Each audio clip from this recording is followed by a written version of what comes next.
Used Office products, then this interface will look familiar to you. The menus are all up at the top and they all look the same. There's the View menu, here's the Edit menu, etc. Right underneath that is the formatting toolbars, and there are two of them, as is usually the case. You can change this if you want to. You can move them all over the place, but by default, Office products give you these tools at the top, and they start with the New and the Open and the Save and Print and all of that stuff, just like the others. And then right underneath it is the Formatting toolbar. And again, this will look familiar across the Office products. Then as we move down to the bottom of the screen, you'll see here the Drawing toolbar for creating various shapes and for filling them, etc. And this, again, looks pretty familiar if you've used Word or Excel, etc. Below it, you can see that PowerPoint is telling us that there are 8 slides here in this presentation, and we are on the first one. Now, the presentation itself starts with a title page, as most of them do, and this is the look that it's given. And as we scroll from one to the other, which we can do just by finding our page down key, here's the second slide, and as we continue through, you can see some the design is essentially consistent throughout. That's one of the things that the templates will give you, is consistency of design.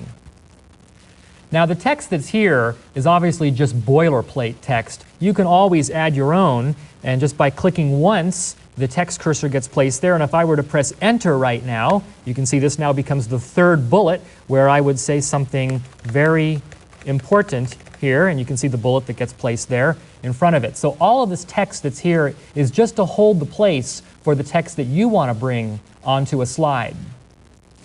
And the first thing you might want to do, as I move here to a different slide, is just select all the text and remove it. And from one end, if you click and drag to the other end, you can select all the text, and from here I can just go straight up to the Edit menu and ask for it to be deleted or cleared. I could also press the Delete key. All of the keyboard shortcuts that exist across the program will show up here, as well as in the icons on the toolbar. So if we ask for this to be cleared, it's gone, and now we can put our own bullets in.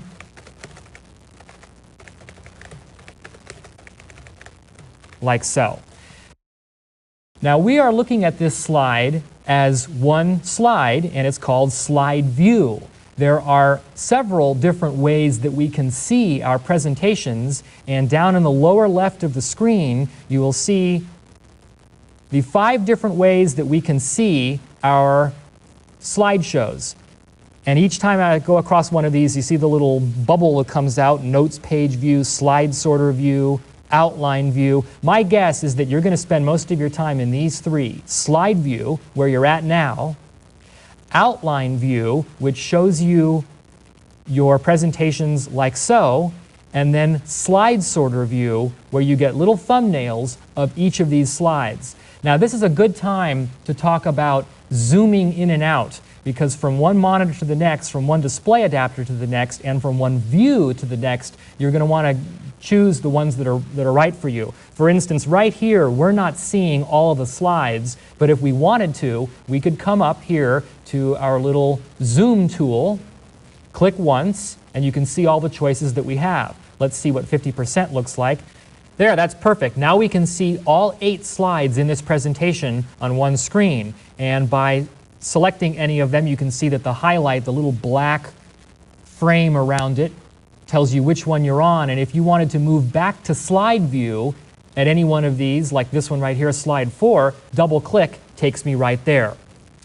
Outline view is very handy when you are organizing your thoughts, and you can add bullets right now to it. Like here comes bullet 4, like so. And you can see this nice little preview over here, which is an option from the View menu that just gives you some idea of what the slides look like. So these are likely to be the 3 views that you're going to work in most often. Outline view right here, slide sorter view here, and slide view here. What I'd like to do now is